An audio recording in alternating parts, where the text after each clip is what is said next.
Hello अस्सलाम वालेकुम class 5th student. तो बच्चों, हम आपके एसएसटी का चैप्टर लिया था अवर अर्थ, चैप्टर नंबर 1, जिसमें हमने पढ़ा था origin of the earth, continent, globe. और आज हम पढ़ने जा रहे हैं, और इससे प्रीवियस लेक्चर में हमने पढ़ा था आपके लेटीट्यूड के बारे में। तो लेटीट्यूड मैं थोड़ा यहाँ पे आप लोगों को रिमाइंड करती हूँ। तो लेटीट्यूड, और जिसको हम पर्लर लाइंस कहते हैं, ये एक ऐसा इमेजिनरी लाइन है जो हमारे ईस्ट से वेस्ट की तरह चलता है, हमारे ईस्ट से वेस्ट की तरह। जैसे कि यहाँ पे आपका है नॉर्थ पोल, आपका साउथ पोल, तो यहाँ से यहाँ की तरह चलता है।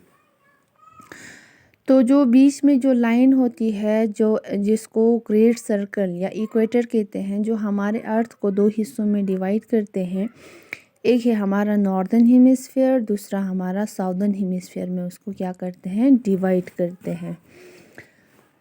तो आज का आपका टॉपिक है लॉन्गिट्यूड। तो longitude are the imaginary line running from the north pole to the south pole, also known as the meridian. तो यहाँ पे देखिए, ये है आपका मेरिडियन, लॉन्गिट्यूड लाइन, वो लाइन जो ऊपर से नॉर्थ से साउथ की तरह चलता है, ऊपर से नीचे की तरह चलता है। तो इस लाइन को हम लाइन ऑफ मेरिडियन भी कहते हैं, इस नोन एज द मेरिडियंस भी कहते हैं इसको। Unlike latitude, which has the equator as a natural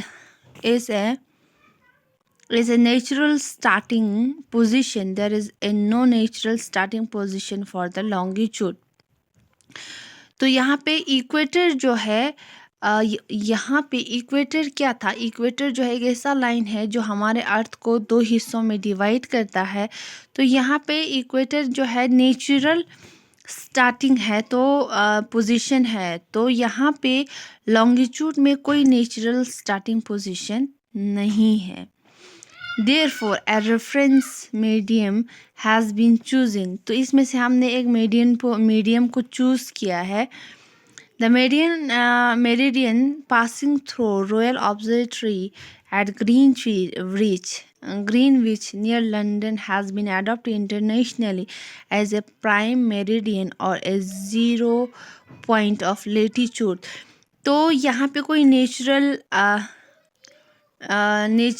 जो यहाँ पे स्टार्टिंग नहीं है, तो इसमें से हमने एक लाइन को, एक मेरिडियन को चूज़ किया है जो कि पास होता है royal observatory at the Greenwich, जो कि ग्रीनविच नियर लंदन से ये पास होता है। यहाँ पे देखिए प्राइम मेरिडियन जो है, यहाँ पे आपका प्राइम मेरिडियन जो पास होता है 0 डिग्री, जिसको हम 0 पॉइंट ऑफ लेटीट्यूड भी कहते हैं।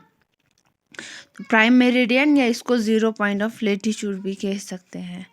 All the other longitude lies in the east और वेस्ट ऑफ प्राइम मेरिडियन। तो बाकी जो लाइंस होते हैं, ये आपका है बीच में जो आपका एक लाइन है जिसको प्राइम मेरिडियन कहते हैं। बाकी जो लाइंस है यहाँ से ईस्ट की तरह, यहाँ से वेस्ट की तरह जो आपके लाइंस है, जिसको हम मेरिडियंस कहते हैं। लॉन्गिट्यूड और meridians are numbered from 0 to 180 degree east और वेस्ट। तो यहाँ पे ये जो आपका प्राइम मेरिडियन है एज ए 0 डिग्री हम इसको कहते हैं। 0 डिग्री जहाँ से आपका स्टार्ट होता है 180 डिग्री ईस्ट और 180 डिग्री आपके वेस्ट के side. The half of Earth that is the east of the prime meridian is called as the eastern hemisphere. तो यहाँ पे जो आधा हिस्सा, वो हिस्सा जो आपकी ईस्ट साइड से है, जिसको हम ईस्टर्न हेमिस्फीयर कहेंगे, और वो हिस्सा जो आपके वेस्ट में है, जिसको हम वेस्टर्न हेमिस्फीयर कहेंगे। The 180 line of longitude is called the International Date Line IDL. तो 180 लाइन ऑफ लॉन्गिट्यूड जिसको हम कहेंगे इंटरनेशनल डेट लाइन IDL। तो हमारे लेटीट्यूड में दो हिस्से हुए थे। एक हुआ था आपका जो नॉर्थ के साइड से, तो उसको नॉर्दर्न हेमिस्फीयर कहेंगे, साउथ की साइड से तो जिसको हम साउदर्न हेमिस्फीयर। तो यहाँ पे ईस्ट के साइड से ईस्टर्न हेमिस्फीयर और वेस्ट के साइड से वेस्टर्न हेमिस्फीयर कहेंगे। तो यहाँ पे आपका जो चैप्टर जो है वो ख़त्म हो रहा है। तो आपका जो एक्सरसाइज है वो हम नेक्स्ट क्लास में पढ़ेंगे। तब तक के लिए थैंक यू। खुदा हाफिज़। Take care.